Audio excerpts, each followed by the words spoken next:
তো false false throw impedance বলতে আসলে কি বোঝাচ্ছে? আমরা এতদিন পর্যন্ত যে ফল্ট গুলি পড়ছি, মানে আনসিমেট্রিক্যাল ফল্ট, ধরুন যে single line to ground fault, এই যে একটা লাইন এরকম গ্রাউন্ড হয়ে যাচ্ছে। তো এটার ক্ষেত্রে আসলে আমরা যখন গ্রাউন্ড হচ্ছে বলতেছি, আমরা কি বলতেছি যে এখানে কোনো ইম্পিডেন্সের সাথে গ্রাউন্ড হচ্ছে। আমরা কি বলি, ডাইরেক্ট একটা তার দিয়ে বলি যে ও একটা তারের মাধ্যমে, মানে এমনি ডাইরেক্টলি গ্রাউন্ড হয়ে গেছে, মাঝখানে কোনো ইম্পিডেন্স নাই। এরকম বলে না যে এখানে কোনো ইম্পিডেন্স দেখাচ্ছি আমরা, আমি বল দিচ্ছি না এই তারটা, মানে লাইনটা ডাইরেক্টলি গ্রাউন্ডেড হয়ে যাচ্ছে। অথবা ডবল লাইন টু গ্রাউন্ডেড বলে এই দুইটা লাইন শর্ট হয়ে ডাইরেক্টলি গ্রাউন্ডেড হয়ে যাচ্ছে। আমি এখানে কিন্তু এই যে এই মাঝখানে কিন্তু এই মাঝখানে কোনো ইম্পিডেন্স কিন্তু আমি দেখাই নাই। ঠিক আছে? তো এই তো আমাদের আগের অ্যানালাইসিস যেগুলি ছিল, ওইটা কিন্তু সচরাচর ওইরকম কিন্তু হয় না। যে একদম মানে ওইটা হচ্ছে আমরা বেসিকের জন্য পড়ছি, ঠিক আছে, ওইটাও হয়, কিন্তু সচরাচর এরকম হয় না যে আপনার যে মানে ইম্পিডেন্স ছাড়া ও গ্রাউন্ডেড হয়ে যাবে সিস্টেমটা, মানে ওই ফলগুলি ক্রিয়েট হবে। কেন ইম্পিডেন্স ছাড়া ক্রিয়েট হবে না ভাই?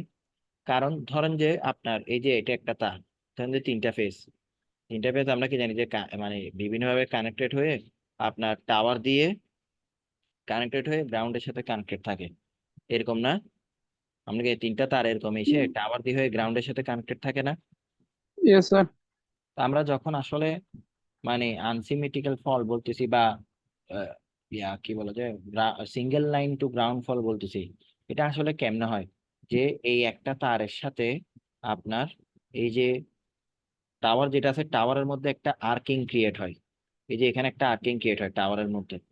তো এই যে আর্কিং একটা ক্রিয়েট হয়, ওই আর্কের একটা ইম্পিডেন্স থাকে। আর্ক মানে আপনার যেটা ওই যে আপনাদেরকে যেটা বুঝেছিলাম যে আয়নাইজেশন হয়, মাঝখানে বাতাসগুলি ভেঙে যায়, এরকম কিছু, তো ওইখানে একটা ইম্পিডেন্স থাকে। প্রথম কথা হচ্ছে এটা। তারপরে আপনার টাওয়ার, তো টাওয়ারে এটা মেটাল বা অ্যালুমিনিয়াম যাই হোক না কেন, ওইটার একটা ইম্পিডেন্স আছে। তারপর সব থেকে বড় জিনিস হচ্ছে আমরা যে মাটির সাথে কানেক্ট করতেছি টাওয়ারকে, যে ফুটিং বলি, টাওয়ারের ফুটিং, টাওয়ারের মানে পাদবিন্দু যেটা, এই মাটির এই ফুটিং এরও আপনার একটা ইম্পিডেন্স থাকে। এটা নির্ভর করবে যে যে মাটির সাথে কানেক্টেড করতেছি ওই মাটিটা কিরকম, সয়েলের কন্ডিশনের উপরে নির্ভর করে আপনার ফুটিং এর রেজিস্ট্যান্সটা ভিন্ন ভিন্ন হবে। তো আপনি দেখতেছেন পুরা এই যে এই সিঙ্গেল লাইন যেটা আমরা গ্রাউন্ডেড হচ্ছে, গ্রাউন্ডেড হওয়ার মধ্যে কিন্তু বিভিন্ন ইম্পিডেন্স করতেছে। বুঝতে পারছেন আমার কথা? তার মানে আপনার থেকে তাহলে ফল্ট থ্রু ইম্পিডেন্স, মানে ইম্পিডেন্সের সাহায্যে যদি ফল্ট হয়, ওই রকম জিনিস নিয়ে আপনাদের আসলে আলোচনা করতে হবে।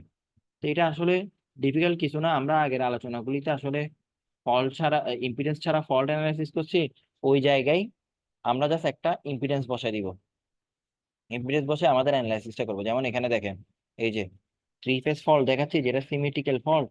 এই যে থ্রি ফেজ ফল্ট কি হচ্ছে, প্রতিটা ফেজ থেকে দেখেন যে একটা করে ফল্ট ইম্পিডেন্স আছে। ফল্ট ইম্পিডেন্সের মাধ্যমে ওই তিনটা ফেজ কি হয়েছে, পরস্পরের সাথে শর্ট সার্কিট হয়ে গেছে, এটা হচ্ছে থ্রি ফেজ ফল্ট।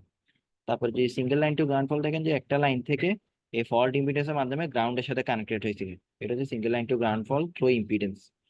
এটা হচ্ছে double line to ground fault, দুইটা লাইন একটা ফল্ট ইম্পিডেন্সের মাধ্যমে শর্ট হয়ে গেছে, এটা হচ্ছে লাইন টু লাইন ফল্ট।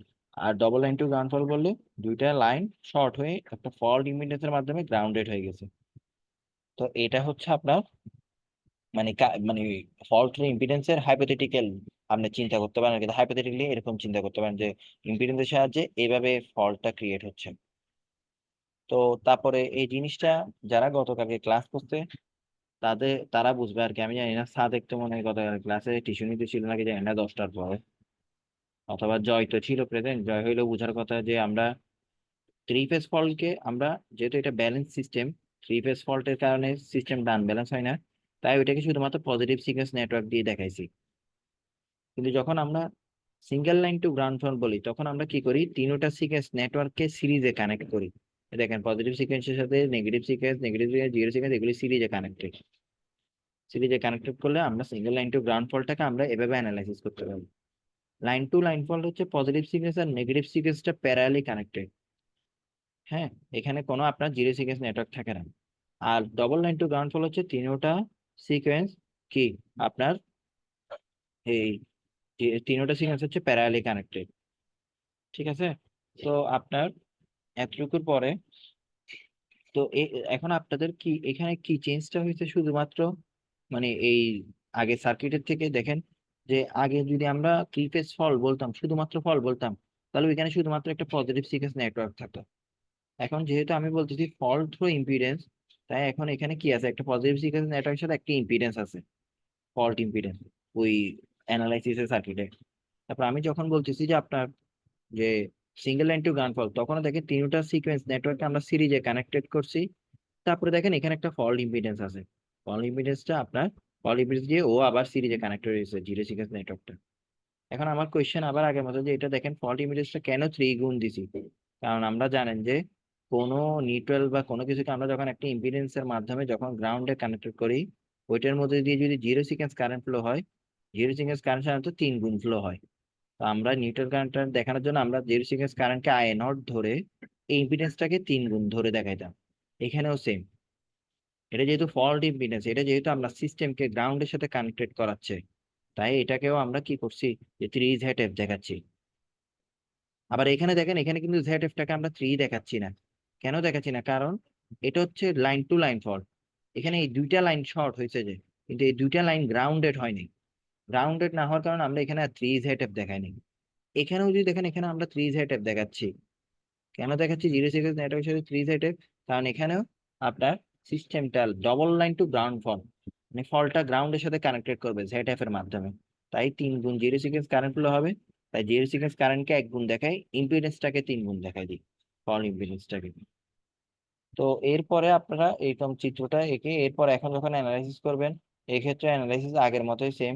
যে আপনি যদি এই যে, তো এইটা দেখেন, এই চিত্রটা দেখেন, তাহলে আপনি এখানে ইজিলি বলতে পারবেন যে VA যে ফল্ট ভোল্টেজ, আপনার ভোল্টেজ এট দ্য ফল্ট, এটা IAZF এর সমান, IAZF এর সমান। ঠিক আছে, এখানে যেহেতু পজিটিভ সিকোয়েন্স কারেন্ট ফ্লো হয়, এখানে যেহেতু পজিটিভ সিকোয়েন্স কারেন্ট ফ্লো হয়, তাহলে আপনি VA1 কে কি বলতে পারবেন? দেখেন এখানে যদি এই দেখেন, এখানে একটা VA পাইলেন আপনি, এই যে VA পেলেন, তো VA কে আপনি কি বলতে পারেন? IAZF বলতে পারবেন না? এখন এই সিস্টেমে শুধুমাত্র positive sequence network, positive sequence current flow হয়, ফলে এখানে ভোল্টেজটা পজিটিভ সিকোয়েন্স হবে। তাহলে আপনি VA1 কে কি বলতে পারবেন? IA1ZF, বা আপনি বলতে পারেন যে ফল পয়েন্টে যে voltage minus IZF, IA1Z1 sorry, fault পয়েন্টে যে voltage VA1 minus BF minus IA1Z1। তো এভাবে বাকি অ্যানালাইসিস গুলি আপনাদের জন্য সেম। যে আপনি যদি এরপরে কারেন্টটা I1 ইকুয়াল টু পাবো VF/Z1 প্লাস ZF। ঠিক আছে, তো সিঙ্গেল লাইন টু গ্রাউন্ড ফল বলেন, ডবল লাইন টু গ্রাউন্ড ফল বলেন, এখানে এগুলির ক্ষেত্রে আপনার অ্যানালাইসিস গুলি পুরাই সেম। যে আগের অ্যানালাইসিসে যদি আপনাদের মনে থাকে, যে আমরা সিঙ্গেল লাইন টু গ্রাউন্ড ফলের ক্ষেত্রে I1 ইকুয়াল টু কি পাইছিলাম, সিঙ্গেল লাইন টু গ্রাউন্ড ফলের ক্ষেত্রে কিছুক্ষণ আগে দেখেছিলাম যে VF/Z1 plus Z2 plus Z0 পাইছিলাম।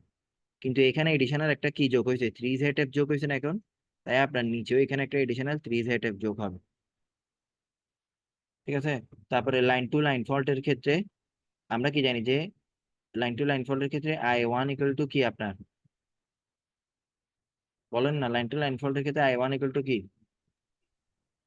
VF/Z1 প্লাস Z2 ছিল, কিন্তু এখানে যেহেতু একটা ZF থাকবে, তাই আমরা এখানে ZF যোগ করব। ডবল লাইন টু গ্রাউন্ড ফল্টের ক্ষেত্রে সেম ভাবে আমরা যেখানে Z0 আছে, Z0 এর সাথে একটা 3ZF যোগ করব আমরা। বুঝতে পারছেন এই কথাগুলি? তো এইগুলি যেটা এই পড়াগুলি যেগুলো আগে পড়াইছি ওইটার মতো পুরো সেম আর কি। এখানে এডিশনাল কোনো কিছু নাই। এই প্রমাণগুলো আপনারা যদি একটু নিজে থেকে দেখেন, ইনশাল্লাহ এটা আমি তো ধরাই দিচ্ছি যে কিভাবে করবেন, তো এটা আমরা নিজে থেকে দেখলেই বুঝবেন। কেউ যদি না বুঝেন, তখন আমাকে আলাদা কোয়েশ্চেন করতে পারেন আর কি এই জিনিসটা। তো আপনাদের কি বলে, মানে ফোর্থ সেগমেন্টে পড়া আসলে এতটুকুই। তো ফোর্থ সেগমেন্টে পড়া যে এতটুকু, আমি এখন থার্ড সেগমেন্ট আর ফোর্থ সেগমেন্টে কিন্তু অনেকগুলি ম্যাথ আছে। হ্যাঁ, তো আমি থার্ড সেগমেন্টে ফোর্থ সেগমেন্টে অনেক